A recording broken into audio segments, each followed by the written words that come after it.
one thing that we brought up last time, we discussed a little bit about other societies that were not as structured as European society, specifically the Inuit and the other indigenous peoples in the north. What exactly prompted you to think about the Inuit and those when we were talking about Iceland? Yeah, so what prompted me to mention the Inuit is that historically, what we know of the societies that evolved in Greenland and in Nunavut in northern Canada and also in Alaska and elsewhere in the North American polar region, these societies are really interesting to consider in terms of how they, first of all, how they share resources, and also how they manage conflicts in different ways.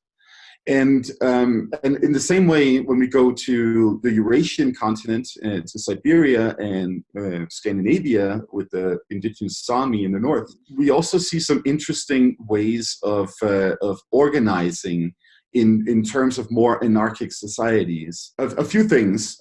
So when we are talking about this, I feel at least that there is some sort of like simmering in the background. There's this the legacy of various liberal and libertarian thinkers and philosophers throughout the centuries who have been talking about sort of like the natural state of humans. Like, what was our origins before we started making these various kinds of societies.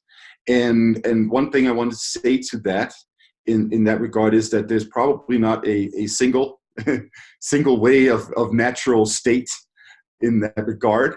But there are some interesting things that have come up lately. Earlier this year, there was a article that came out from a group of anthropologists at Oxford University. It was published in Current Anthropology, and the interesting thing is that they have sort of identified 7 moral rules that all humans seem to adhere to some extent. And these are family values, group loyalty, reciprocity, bravery, respect, fairness, and property rights. So that's just interesting to keep in the back of our mind, that this is something that humans across the planet seem to be able to agree on, that these are sort of like our core values. And of course, they come into realization in many different ways. Now, when we look at these polar subarctic societies in the circumpolar region, we see, first of all, on the economic side of things, we see 2 types of economic organization. We first have, of course, all of these cultures are more or less barred from agriculture in terms of economic pursuits. But what we see is some gravitating towards hunter-gatherer societies, and others gravitating to herding, especially herding reindeer, which is, of course, what we know the Sami for in particular. But there are multiple other ethnic groups in the Siberian area who have done the same thing. And so what we have there is primary income comes from your relationship to animals and not to owning land. And that's an important aspect of these cultures. Traditionally, they have not been particularly focused on land ownership and also on territory in a sense of like, this is our land and you people live over here and so on. So borders are more fluent. It's not like they don't have had concepts of territory, but their approach to how you can use that territory are very different from what we know from established European societies and also the descendant colonial societies in North America. That's one thing to consider. So then what does that mean in terms of like how do these different peoples organize themselves? And well, with the Inuit societies, and those would be primarily in Greenland and northeastern Canada. They are the ones who we sort of call Inuit, and even though that they're related to, for instance, the Yupik and other peoples in the western part of North America, polar part of North America, the Inupiaq too. Now, the Inuit, they have organized themselves typically in smaller communities that were more or less nomadic. Some of them were more stable in the sense that they were more sedentary, but they were moving around historically, based off of where can we find the resources that we need to survive. And they would trade with one another, and each family group, it was usually sort of an extended family that they were living in, and each of these groups would have various rules for engagement and so on. One of the interesting things that we see in these societies is also that conflict would be mitigated. They would defer to authority in the particular group that we're talking about. They would the authority would usually be elders and the most skilled hunters of the society. And so if you have a conflict that arises and that you can't solve in a one-to-one communication, then you would have to talk to the elders and talk to the best hunters in the group for conflict resolution. If that could not do the trick, then your other option was to simply move away and join another group somewhere, or living a relatively perilous existence on your own. Because that's another thing, of course, the climate of the area facilitates more interaction than not. It's not a place where you can just rely on yourself fully, at least. I mean, if you're a skilled hunter, yeah, sure, you can definitely survive for a long time. But just think about with a society that does not have access to modern medicine and so on, you're very vulnerable to the spread of disease and so on, and also to any fluctuations in the availability of the hunting resources that you subsist on. So that's one extreme, I'd say, like the Inuit societies in northeastern Canada and Greenland. They've organized themselves in these ways. And then on the other hand, these more pastoral societies such as the Sami, what we see there is again clan organizations, families that band together in different ways. They have common identity in various regional areas. They have shared language too. But one thing that we should note about the Sami even today is that we're dealing with someone somewhere upwards towards I think it's 10 different dialects of Sami that are not mutually intelligible, all of them at least. So they're actually a much more diverse group of people than we normally assume. And they also have had historically different ways of subsisting. What we see is, first of all, the reindeer herding is sort of like the staple of Sami identity. But aside from that, we are also dealing with hunting and fishing, and of course trade. And the Sami have been nomadic, more nomadic, I would say, than perhaps some of the Inuit populations that we're talking about. And again, it's a matter of where can we go and make sure that our reindeer have enough food, and where can we go and trade. So in that sense, what we also see historically in the Sami areas are the emergence of these locations around where they would be gathering, and where they would be meeting up at certain times of the year, typically in the summer period, to trade and to interact in different ways.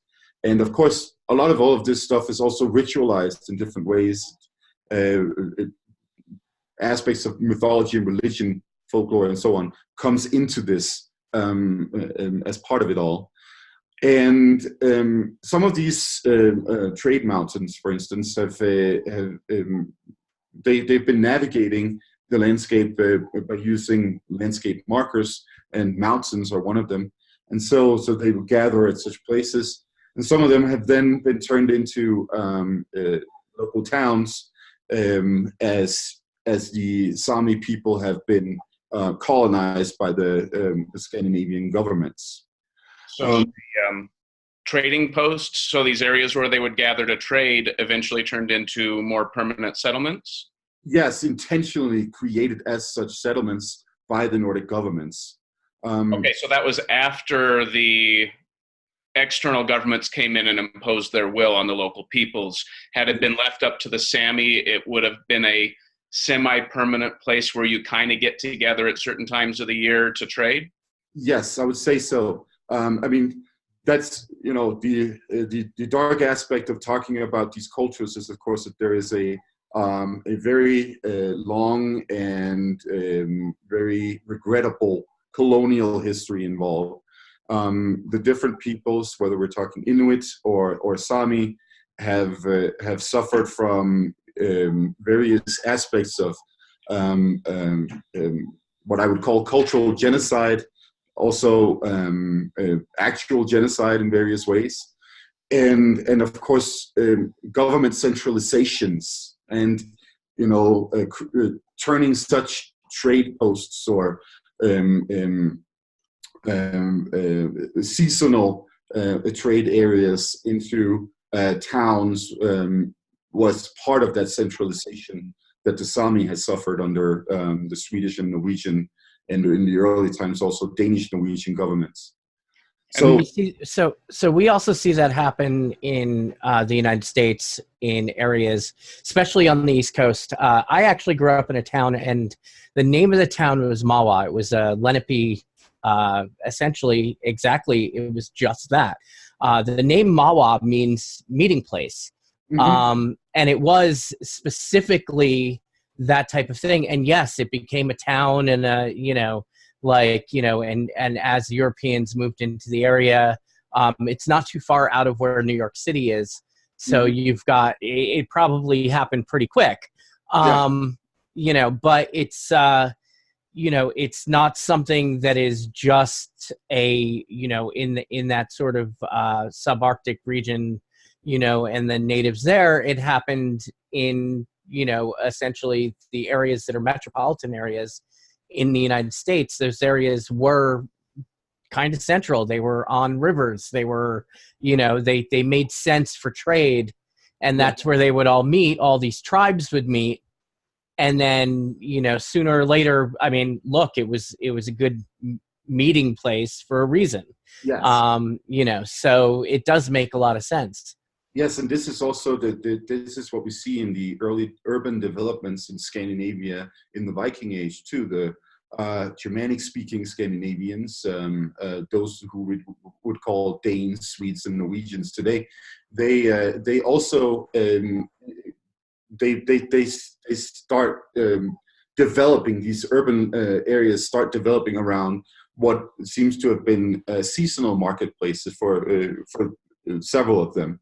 So this seems to be sort of a natural, more or less natural occurrence when we're talking about the development of trade and commerce in general. But going a little back to the way that these various societies are organized, again, we don't see much centralization in terms of building institutions and structures of various kinds in these indigenous groups. Interactions seem to be very voluntary in that sense, and in that context, what we have also is sort of the development of religious and mythological foundation for facilitating that, and that also includes a relationship to the natural resources that is much more personal than the one that we understand from Western societies, And this is also something that we see today in various kinds of conflicts between indigenous peoples and various governments. Right now, we're experiencing one in Hawaii, where Mauna Kea is apparently projected to be the locale for a observatory, and we have the indigenous population in Hawaii protesting that because it's a sacred mountain. And so what this also means then is that these ideas of sacrality, these ideas of like a sacred mountain or a sacred lake, or animals having spirits just like humans, of course put restrictions on how you can interact with resource extraction. That's what that comes down to, right? So is that a functional behavior then?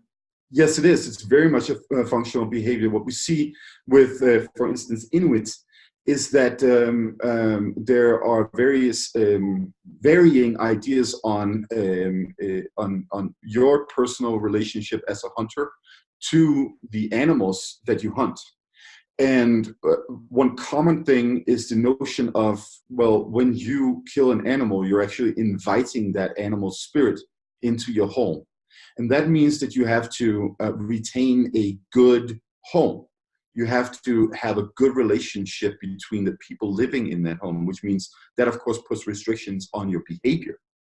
Because otherwise, the animal spirit will not like to be there, and then it will go back to the spirit world and tell the other animals that this is not a good place.